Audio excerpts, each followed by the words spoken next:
I've received quite a few comments pertaining to the depth and the range and the eclecticism of my vocabulary and the registers that I employ in my videos and in my writing. And I thought it would be fun to make a video talking about one simple and very enjoyable and very effective way to expand one's vocabulary. Are you sick of dithering in the linguistic limbo of nice and good and beautiful? Then this video is for you.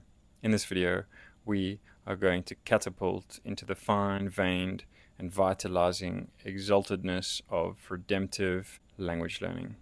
And I think anyone can apply this to their own language learning, whether you're a native English speaker or whether it is not your mother tongue. Anyone can use this, and not only for English, by the way, for any language. Now, I've always loved language and words, the rich, earthy, multivalent depth of interesting words. And in today's video, I'm going to talk you through 4 easy steps to scale up, augment, and consolidate your vocabulary. So let's dive into it. Step 1 is find a book with extensive and deeply textured language. Sometimes we read books and feel a sense of ease and familiarity with the words that are presented to us, but other books and particular writers challenge us through the multifaceted olio of their word hordes. And that's the kind of book that you want to find for this technique. I think most of the people that watch this channel are lovers of literature and of words and language, but it's also okay if you're not, or if you're just starting out on that wonderful and enriching journey. If you are not someone that is familiar with many writers and books of that nature, at the end of this video I will leave a small list of recommended authors. Here is my example. I've got here the biography of David Foster Wallace by D.T. Max, and I first read this book in 2016 and then recently found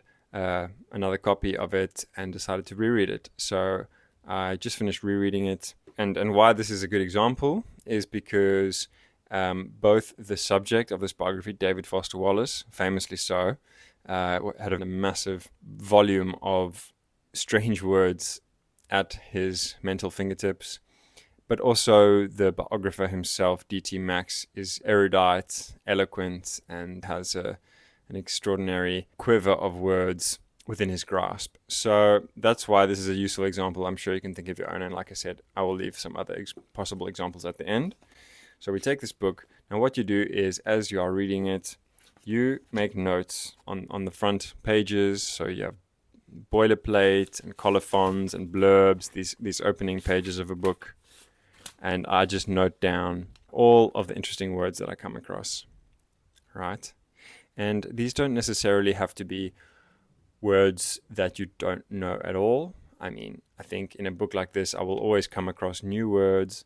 And that's also the beauty of reading and of the English language. There are other languages with very vast vocabularies.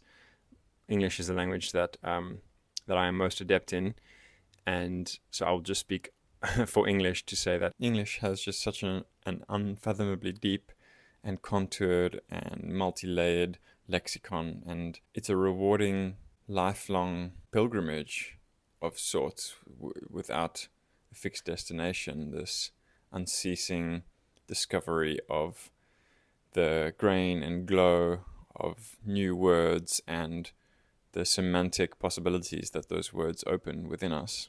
So what you do is you write down all of the interesting words, and these may be new words that you don't know the meaning of, or maybe I'll just use myself obviously as an example because I am describing this technique that I employ. In my writing and in my videos, I like to add variety and freshness. And I don't want to just produce hackneyed content by using tired cliches and sort of worn out phrases. And so I'm always thinking of new terms to introduce into my linguistic toolkit and to better articulate the ideas and the experiences that I'm trying to express. And so when I'm writing down on these pages, it is words that I've never heard of, but a lot of the time it's also words that I know but are not at the forefront of my mind. And yeah, basically read all the way through now. So I write them all down, but I also, and this is quite key, I circle words that relate directly to this text itself, because then when I come back to look at this book, to write about it or to describe it in a video, I can immediately say that, well, David Foster Wallace is neurotic. He was quite intransigent. He was prone to pyrotechnics in his writing, stylistically. But then I also just write down all interesting words, and I don't circle the ones that don't pertain to this book per se, right? As much space as I basically can fill up with words all the way through.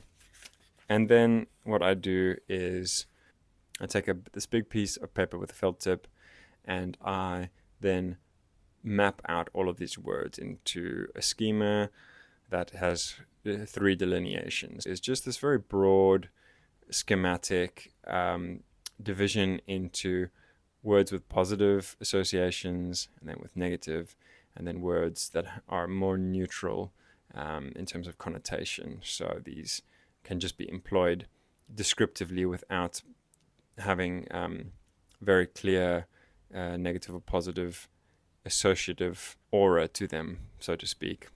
Now, of course, if you need to look up the definitions of the words before you map them, then do that first.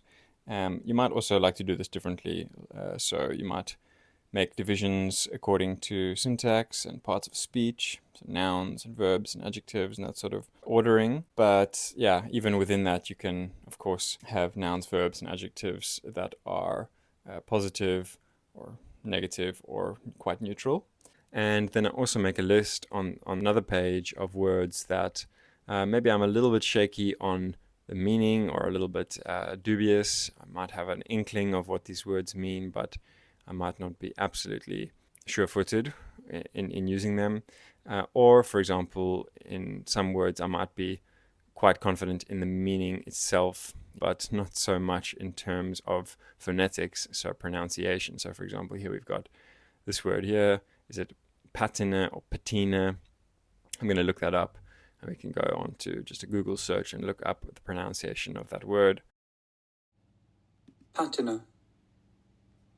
Patina. Don't ever feel stupid or, foolish for mispronouncing words.